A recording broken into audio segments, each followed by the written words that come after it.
our Sunday morning covenant together.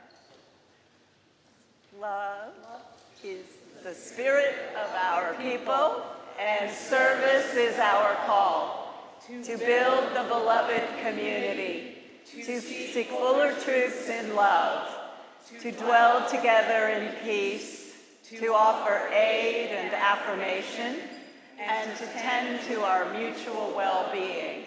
This is our covenant.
Greetings, and welcome to All Souls Church Unitarian in Washington, D.C.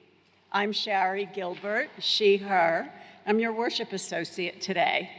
I've been attending All Souls since 2009 and became a member in 2014. I've been a worship associate for 10 years, and thank you. And I'm in the last year of my 3-year term as a trustee on your board of trustees. All Souls is my spiritual home.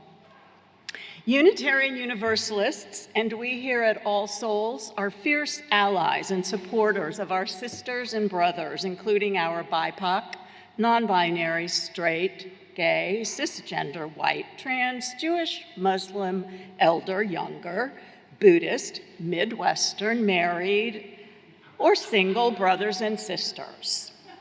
I know the problem with naming that is that I've missed so many of you, but we want to assure you that we are in an inclusive, justice-seeking community in which we support one another, nurture spiritual growth, and create a justice-seeking, beloved community. All are welcome at All Souls. Is anyone visiting today from another UU congregation? And are there other guests and visitors here this morning? We're so happy. We're so happy you're here. We're happy everyone is here today. I ask about UU visitors from other churches because I've attended UU services while traveling in Clearwater, Florida, Santa Fe, New Mexico, Pittsburgh, Pennsylvania, and most recently at Unity Temple Unitarian in Oak Park, Illinois. That beautiful, breathtaking building was designed by Frank Lloyd Wright. I proudly wore my All Souls name tag and introduced myself to other congregants in the pews. From my pew in one of the multi-level tiers, I had a great view of the spectacular architecture of the congregation, the pianist, and the worship leaders. My mind slightly wandered as I noticed that under his long black robe, Reverend Roger Birchhausen had on sandals just like mine. And he had a beautiful pedicure with purple polish and toe rings. After service, I talked to Reverend Birchhausen. I didn't mention his feet. But when I introduced myself to him and gestured to my name tag, I noticed that his voice went from welcome to, oh, you all are having some troubles this year. It turns out he is also development lead minister at Unity Temple, and he's friends with Reverend Anastasia. On the one hand, I was a little embarrassed, like, welp, he knows all the dirt on us. But on the other hand, I was comforted knowing that our beloved communities stretch far and wide. We hold space for the joys and concerns, the highs and lows, the challenges and successes of all of our brothers and sisters locally, regionally, coast to coast, and globally. We are one big Unitarian Universalist family, and you are welcome here. I draw your attention to the connection card that was in the flyer you received when you came in the sanctuary, or it's on Zoom if you're watching on Zoom. If you're new, we invite you to please enter your contact information, ask any questions, and tell us about your interests. Let us pause to honor and acknowledge all those deeds and actions folks have taken to help make Unitarian Universalism a multicultural, multiracial, multi-generational, beloved community. Now is the time for us to greet one another. If you're on Zoom, go to your gallery view, turn on your video, and give everyone a wave. In the sanctuary, feel free to get up and move around as you're comfortable. When you hear the bells toll, please return to the pews.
Good morning, All Souls. I am Reverend Anastasia, and I am beyond delighted to be one of the ministers here at All Souls. And I'm going to invite my younger friends to come forward for a time for all ages. 1, 2, 3, 4. Come on, All Souls, hit the floor. We're happy that you're here today. Hooray, hooray, hooray.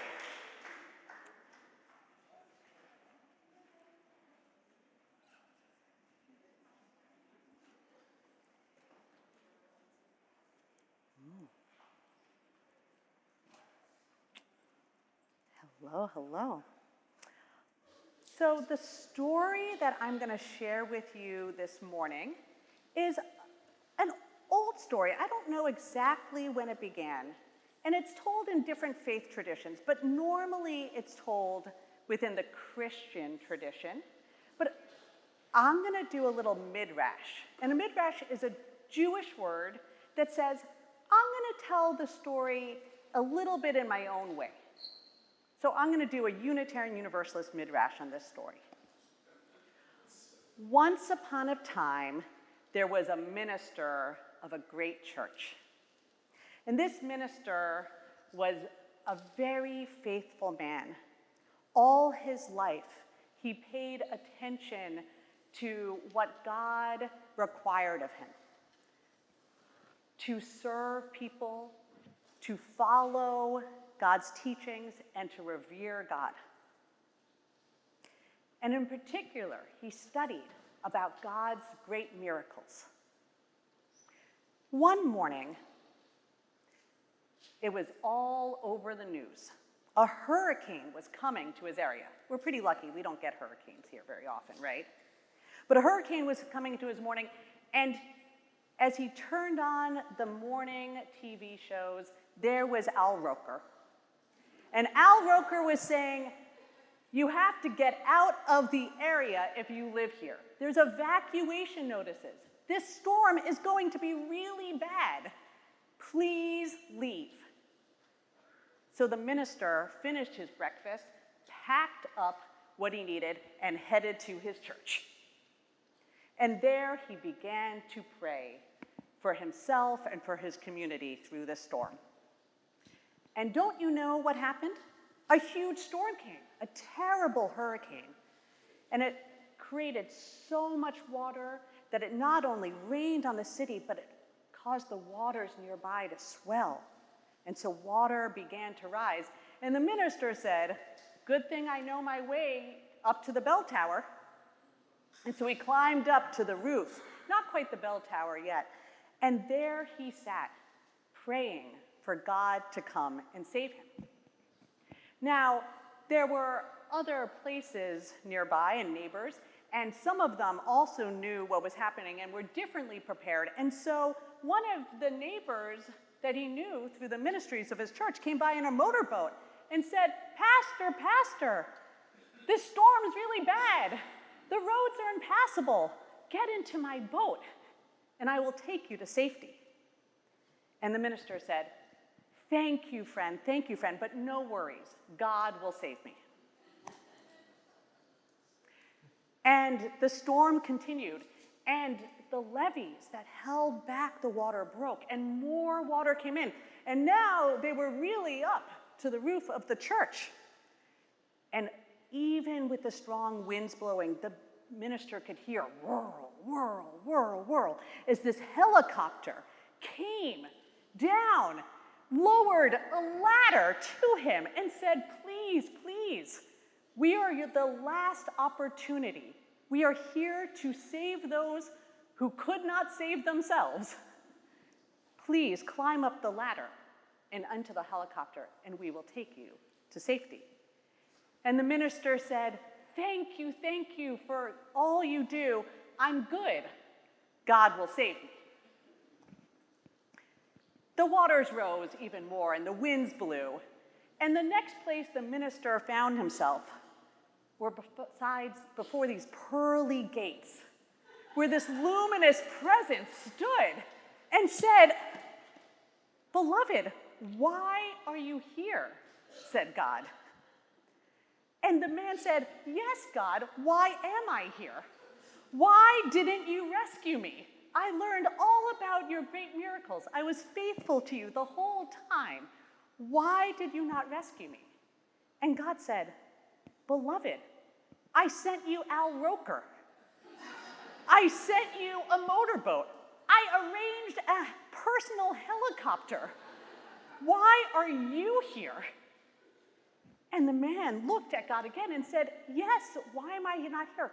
Why didn't you save me? Did you forget about me? Was I so unimportant to you? And God looked at this man and said, Now I understand. I did not send you one last thing you needed. I should have sent you a Unitarian and a Universalist.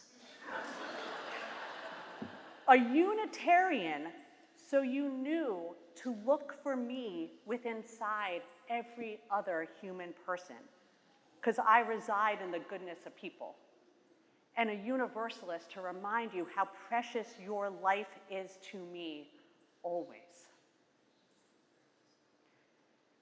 So the pearly gates open, and as the man went through, God muttered to God's self, "I'll have to do better next time." Let us remember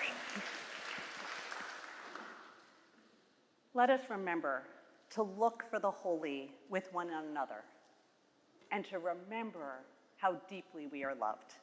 As we hold those messages in our mind, I invite our children to either return with their families to the pews or wonderfully go to our RE programming today.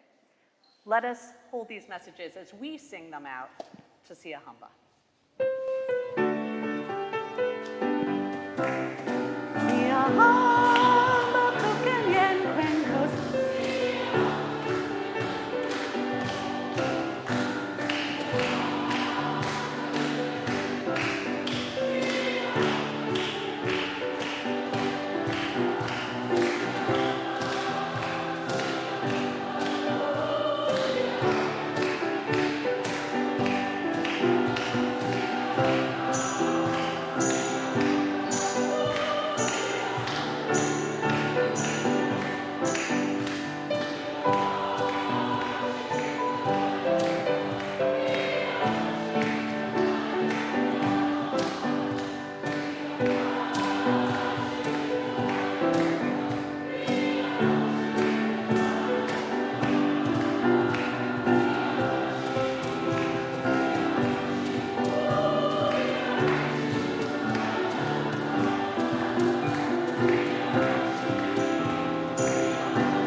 Beloveds, I have a few joyous announcements to share with you.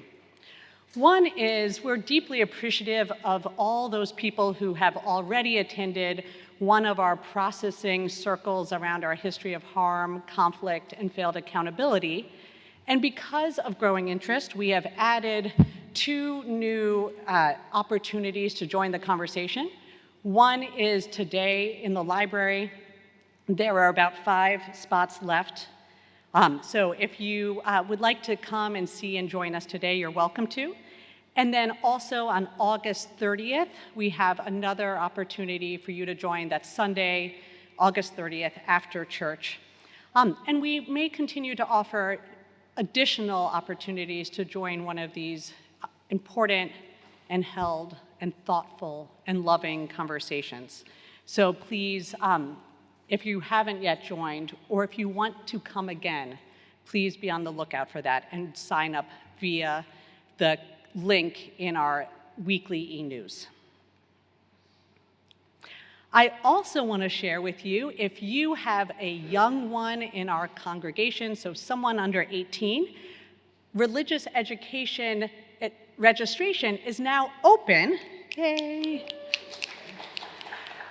We start on September 20th. It is helpful for our planning to figure out how many kids are going to be grouped together and what is the right room for them and who are those children and what would be best for them to be learning this year, if you can register sooner than later.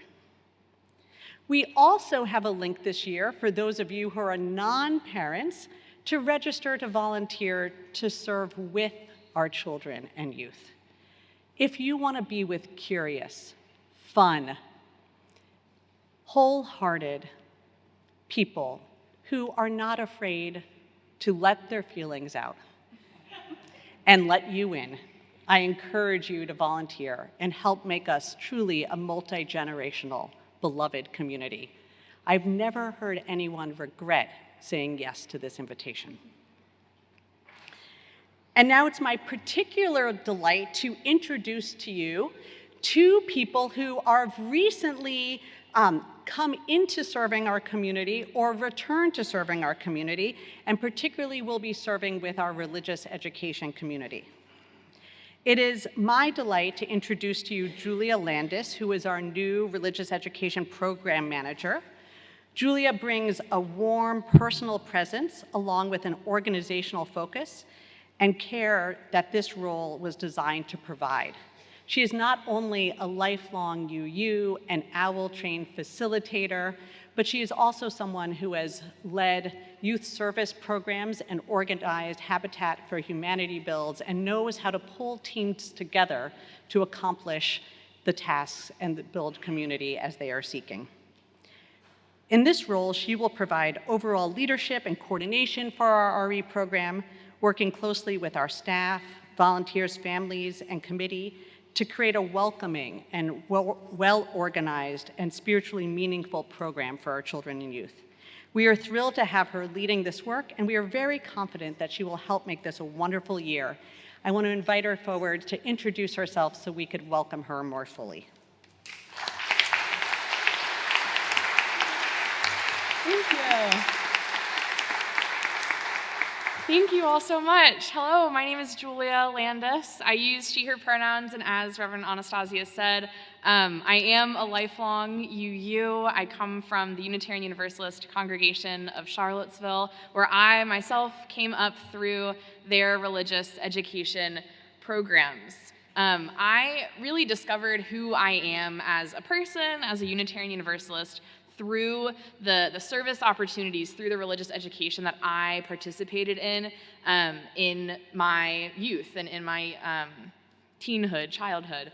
And so I am overjoyed and delighted to be able to create spaces here at All Souls that will be as important, as developmentally important for youth in our community as well. And as Reverend Anastasia said, if you hold religious education as an important part of your bringing up or of your understanding of how this community works, please join us this year. We're overjoyed to have so many people that want to be a part of this program, and I'd love to meet you and to work together in this new way. So thank you so much.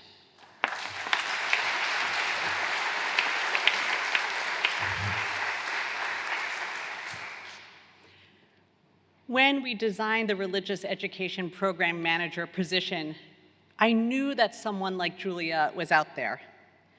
What I would say is that when we designed the faith formation contract role, I did not know how beautifully Nakivier Thomas would fill it.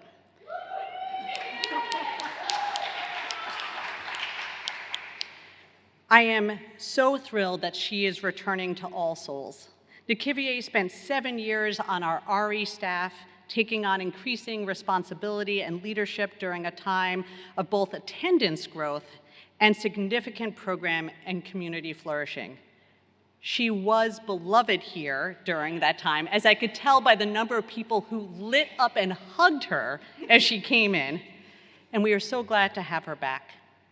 Since leaving All Souls previously, Nakivier has continued to grow substantially in the field of faith formation, both within and beyond Unitarian Universalism. In this new role, she will bring that experience to help us strengthen and deepen our RE program. She's going to help us assess our current program and help develop a comprehensive program framework and curriculum plan, provide training and support for our RE staff, Julia, Ebony Bazemore, and Callie McGrath, and offer ongoing consultation throughout the year. We are incredibly fortunate to have her expertise and experience and her deep love of All Souls to help us shape this next chapter of religious education at All Souls. May we welcome back Nakivier Thomas.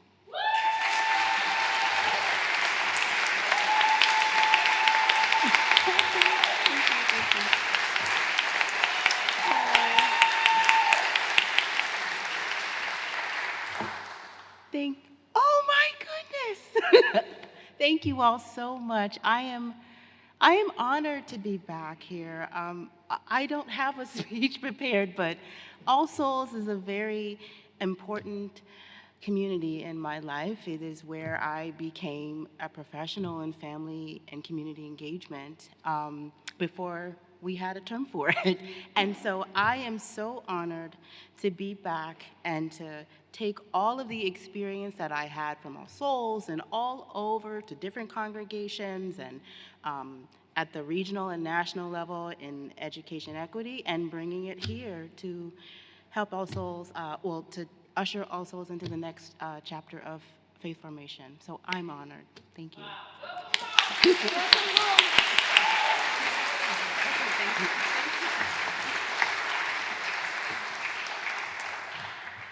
Each Sunday, a member of our pastoral care team wearing a green stole will be available after the service near the Chalice area.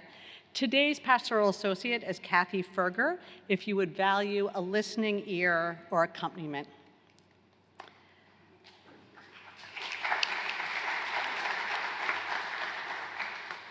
Let us hold with joy and sorrow a couple people in our community in our heart this morning. Marcia Usick is celebrating the birth of her grandson, Rory, born on July 14th in Sibley Hospital. Zoe and Jean are proud parents, and everyone in their family is doing well. Kathleen Boyer, who has been journeying with our community as a member of Mindful Souls, an attendee in Death Cafe, and a deep participant and lover of Qigong over the last few years, has contracted a new form of cancer and is probably in the end stages of her life. Let us offer her strength, compassion, empathy, and peace as she prepares herself spiritually and physically for this transition. I invite you now to lift up out loud in the chat or in the sacred silence of your heart the people, places, or causes that you carried with you here today.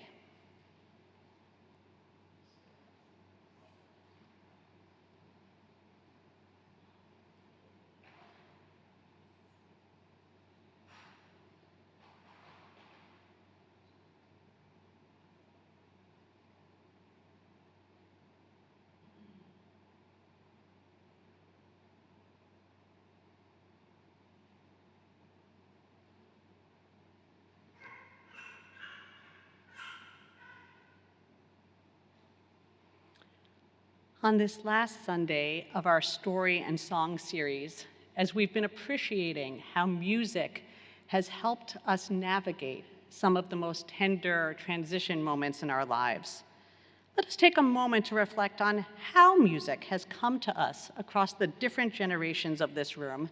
And if you're on Zoom, I invite you to play along too. When you hear your generation, you just raise your hand, either your physical hand or your virtual hand. Who here would consider yourself part of the vinyl LP generation? Welcome. Who here is in the cassette generation? Welcome. Who here is the CD generation? Welcome. Who here is the MP3 generation? Nice. Who here is the streaming generation? Welcome. On behalf of all our generations across this room, I offer this prayer. Spirit of life, song and soundtrack that provides the music that runs underneath our lives, let us hear your enduring message of love and presence. Holy love, you are the vinyl LP, the wide whole thing, with no shortcuts and no skipping, a full life laid out groove by groove, patient enough to hold every song, every silence between tracks. Holy love, you are the 45, spinning fast and single-hearted when we just need one beat, one truth, one message right now. Not the whole album, just the refrain we can survive on today. Holy love, you are the cassette in our pocket, a portable grace. going wherever we go, into the hallway, the car, into the hard conversation, a mixtape of presence gifted to us by someone who saw us fully. Holy presence, you are the compact disc, clearer than we remembered, higher fidelity than our doubt gave credit for. The same message, just closer, just cleaner, cutting through the static of our noise. Holy love, you are the MP3, compressed but not diminished, light enough to be carried, vast enough to fill 10,000 quiet moments. Holy One, you are the stream always on, always available, no waiting, no rewinding, just here the instant we reach for it, playing without end. Formats do change, but the song of love and presence underneath has never changed. That is how the sacred moves with us. However, the sacred reaches for us today, through silence, through community, through the ordinary static of a Tuesday. It is still here, same current, same constancy, same soundtrack, universally promised. I invite us to continue our prayer through music. Please join us in singing Fuente de Amor and Spirit of Life.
It is my sadness to share that today is the last Sunday in our story and song series, which has been truly wonderful. I want to thank Keith for bringing this idea to this series.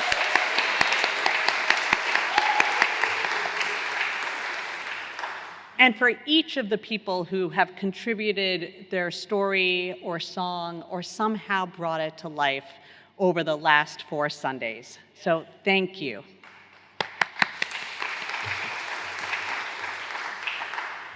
And it is my delight to introduce the last person who will be sharing today, Reverend Mabel Bennett. Isn't it appropriate that a minister has the last word? I have to say, even if I didn't know that Reverend Mabel was a minister, I would have recognized that gift within her. Not only by her artful and prophetic term of phrase, but by her presence of listening and by the deep love that she invites into every conversation. It is my joy to invite her into our pulpit to preach this morning.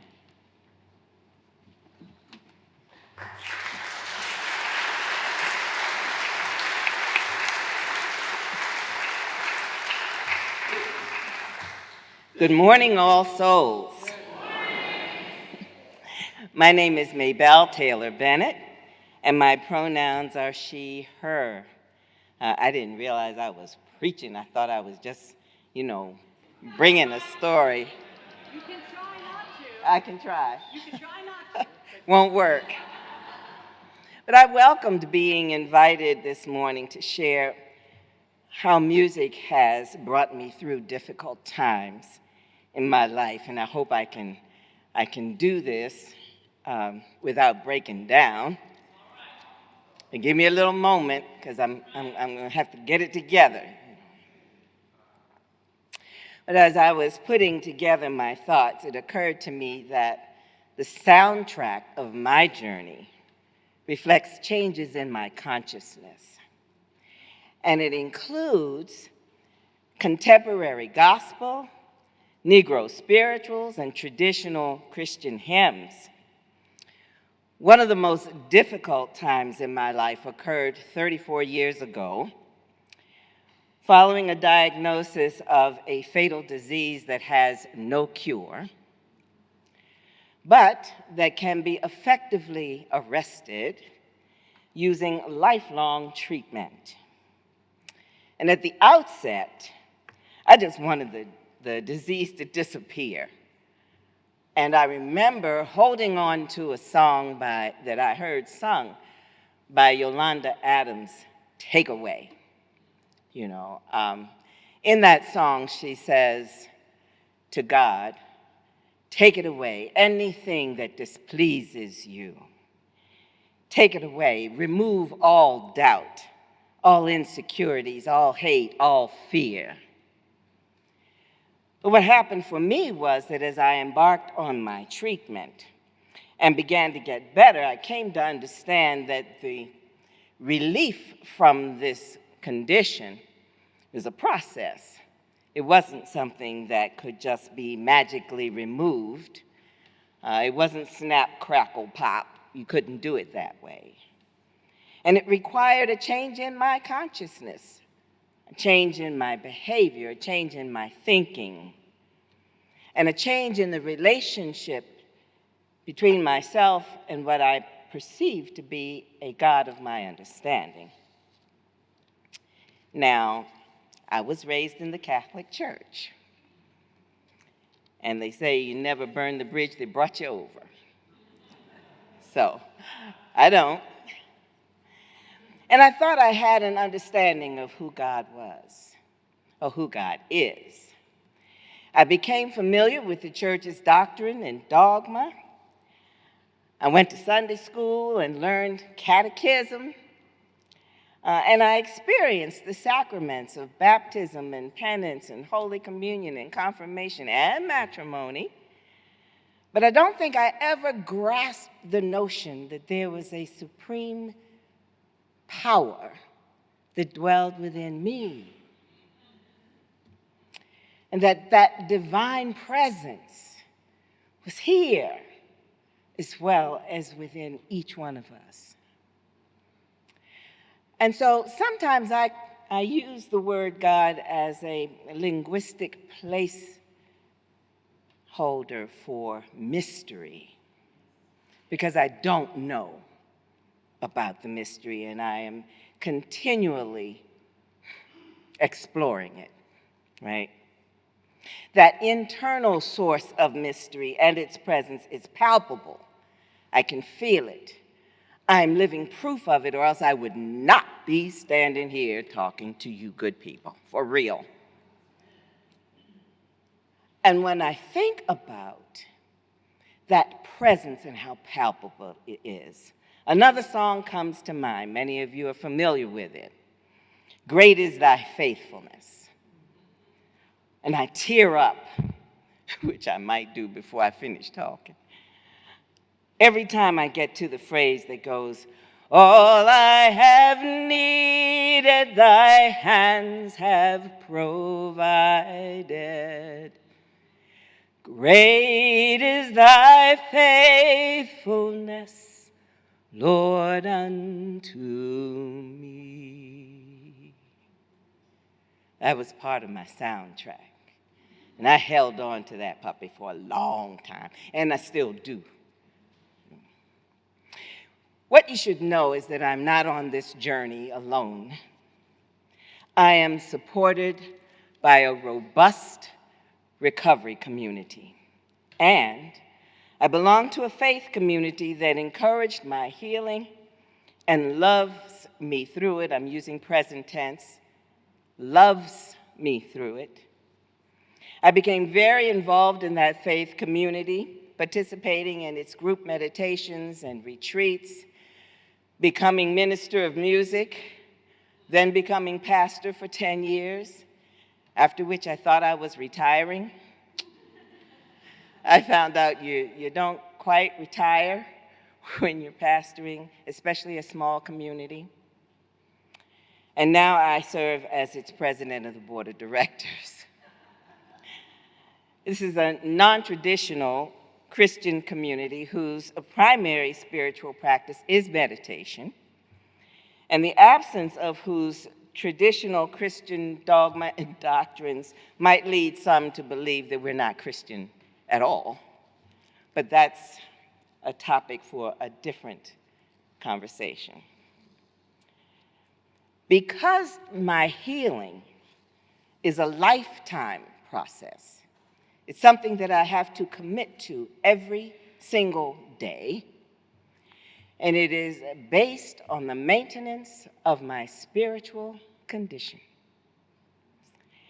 It was not a one and done thing. Every single day I have to commit to my own healing and wholeness, and I do that by intentionally accessing that mysterious source of power that dwells within me. It's like taking a vow. And the vow reminds me of the Negro spiritual I referred to earlier. Done made my vow to the Lord, and I never will turn back. I will go, I shall go to see what the end will be. That is a song that we sing at Covenant Christian Community when we celebrate our anniversaries. It was a favorite of our founding pastor. And I also tear up when I sing that song, because I am committing and recommitting to my own health and wellness. The song I chose for today, The Goodness of God, sung by CeCe Winans, wasn't out 34 years ago. It's a faith-confirming, joy-filled acknowledgement of the active, mysterious source of power that has been a constant, merciful presence in my life. And it doesn't matter how I conceived of God. She talks about how she knew God as a father and God as a friend. And if I had had anything to do with the lyrics, I'd have said, And I knew God as energy and consciousness and a few other things as I was trying to work through this mystery power. But the point is for me that this power has consistently sent a flow of goodness, grace, healing, mercy, wisdom throughout my life. So much so that I'm compelled to sing of the goodness of God. And that's how I got to All Souls. I was mentoring a young man who was on his way to Union Theological Seminary, and he was part of a program at Festival Center, which is right down the street. And when I mentor somebody, I like to worship with them. I like to go on long walks with them. I like to visit their families and the like. So he brought me here one night for Vesper service. And I sat right over here. And as we were chanting, I was sitting one row behind a gentleman who was singing in a tenor voice, and I was singing in an alto voice. And we were resonating with each other. I mean, it was like, whew! And at the end of Vesper service, he whips around and talks to me, and he said, "Would you like to join the Vesper choir?" And I said, "Oh, yeah." And that gentleman was Michael Milano.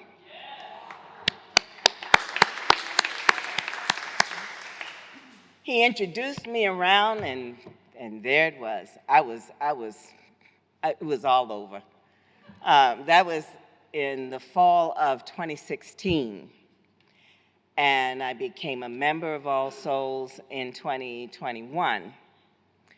And I had the good fortune to sing not only with the Vesper Choir, but with Jubilee singers. And I have enjoyed that until my schedule didn't permit.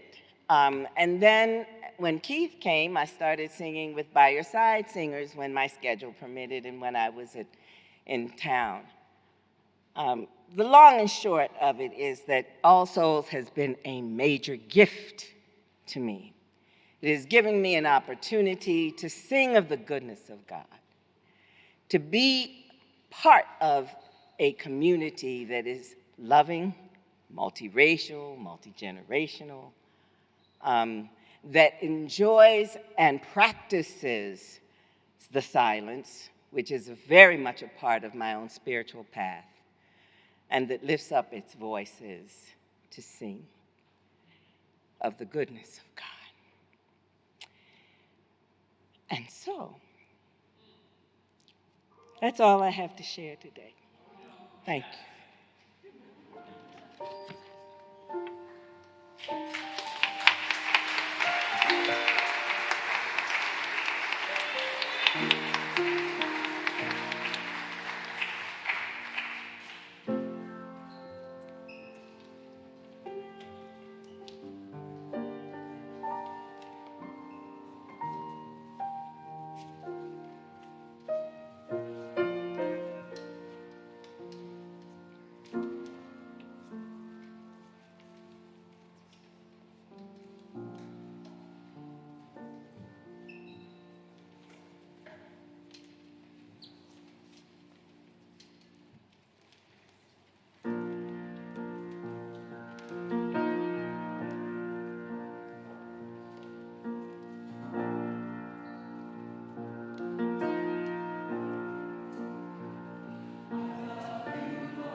Dearest Reverend Maybell, thank you for giving us all the opportunity to talk about God this morning, a rarer invitation in a UU congregation. Thank you for sharing how God has been an abiding presence discovered within you. And thank you on this last Sunday of the series for giving me such a perfect opening for theological reflection.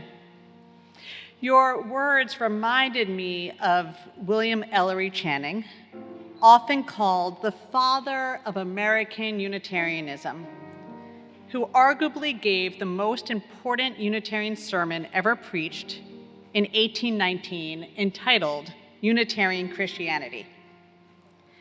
In that sermon, he stepped into the arena of American religious politics. At a time when clergy widely preached on humanity's depravity, our inherent sinfulness, Channing spoke instead of something good already inside of us. He insisted that instead of the seed of sinfulness, that there was this spark of the divine within us. Channing insisted that God resided within each of us. Reverend Maybell, you spoke of discovering this divine presence alive within you and recognizing that presence at the very core of your own nature. Channing would say, well done. For Channing, this divine, in other words, for Channing, the experience of God arises within us, and we can cultivate that capacity to know more about God. Channing believed that growing closer to God through goodness should be our chief aim in life. For Channing, this divine essence within us was both a gift and it was a responsibility, since as he wrote, true religion consists in a growing likeness to the Supreme Being. There's no need to wait until we get to heaven. He argued we could have salvation by character, working continuously on who we are, spiritually, relationally, socially, ethically, as we grow that spark of the divine into a more fully realized flame. Now, Reverend Maybell, I hear this echoed in the way you talk of committing yourself for a lifetime to the ongoing work of your own spiritual condition, and how that led you to a call of service to a community of those who were likewise trying to do the same. Reverend Maybell, you also spoke of your relationship to God as a joyful recognition of an active and mysterious power, one that has been a constant and merciful presence across your entire life. I think you and Channing, generations apart, were praying to the same God and being loved and held by the same source. Now, while Channing was a Unitarian minister, ordained in that tradition, and serving a Unitarian-identified congregation, he was also a Universalist in his beliefs. He too believed in a God so loving, so merciful, that this love was universally offered to all of humanity, that it would save us from any idea even of eternal damnation. And he encouraged people to love this God of love and mercy and receive that gift of that love and that mercy with profound humility and gratitude. But at least once, as a minister, Channing grew up deeply concerned. I don't know about you, Reverend Maybell, but there are times you wake up in the middle of the night thinking about your people, and Channing had one of those moments. See, he was worried that by preaching of a God who universally loved all of humanity, whether or not we merited it, his congregation might be missing something important. And that something was that each of you was loved not only universally, like air in the room, but particularly, specifically, by name, that you were known and loved by that source. Today in Unitarian Universalism, there are many understandings of God.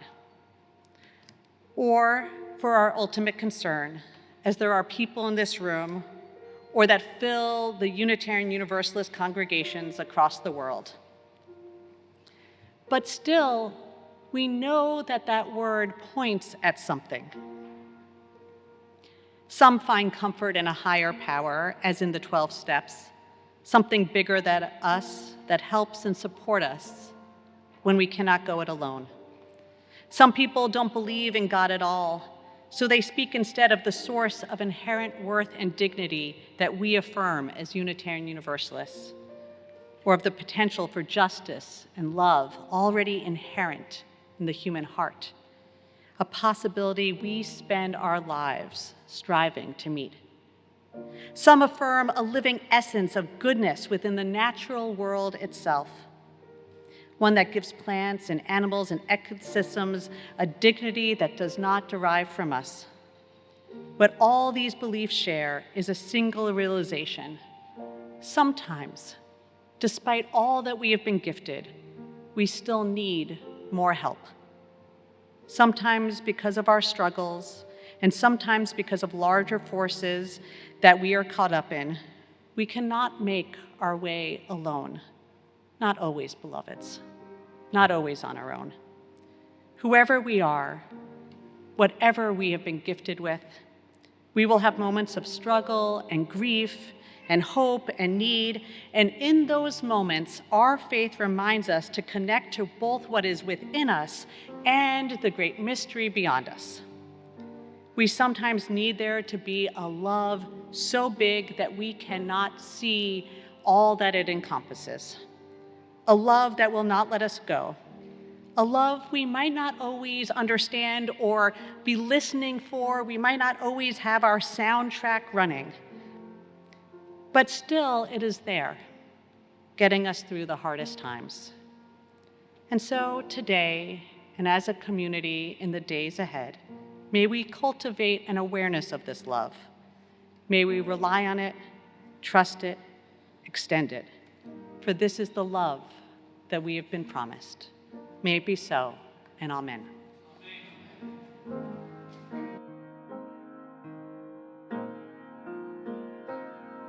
When our heart is in a holy place, when our heart is in a holy place, we are blessed with love and amazing grace. When our heart is in a holy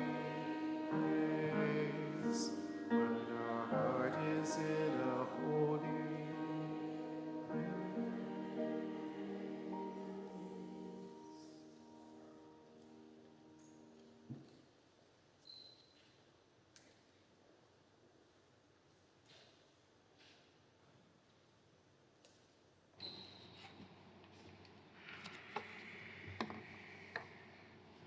That was lovely.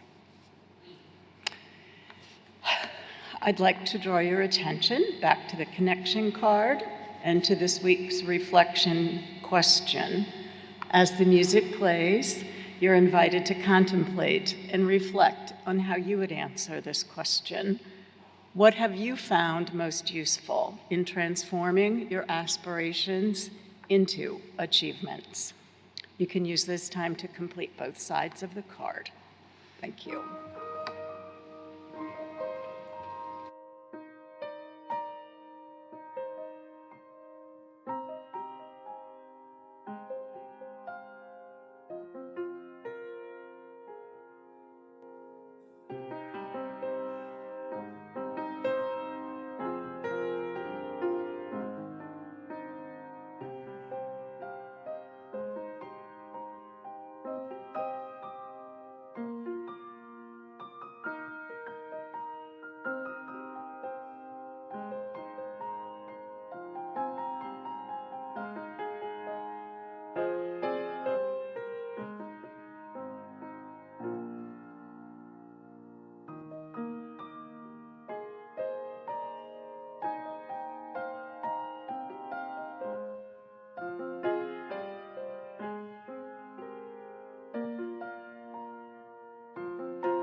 Our August Share the Plate recipient is our All Souls Financial Assistance Fund.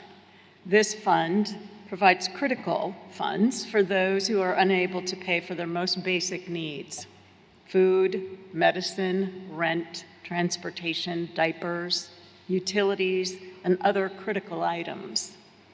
We celebrate mutual aid as a part of justice work and covenant to be a caring community. Your financial generosity to this fund and to All Souls helps make those values tangible and operative in this world. We invite you to give as generously as you can. As the ushers pass the plates, we will collect the connection cards, and the offering will be given and gratefully received. Thank you for your generosity and your support. And you are invited to sing along.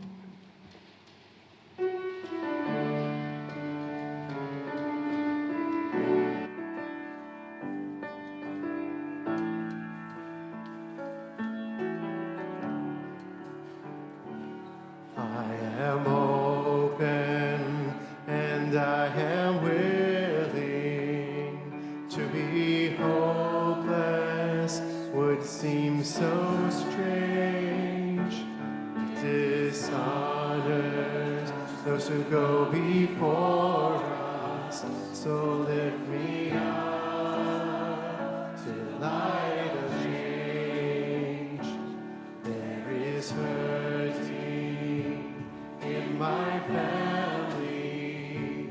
There is sorrow in my town. There is panic in the nation. There is waiting for harmonies. I am open and I am willing. To be hopeless would seem so strange. It dishonors those who go before us. So lift me up to the light of change. May the children see more clearly. May the elders be more wise. May the winds of change caress us. Even though burns eyes. I am open and I am willing. To be hopeless would seem so strange. It dishonors those who go before us. So lift me up to the light of change.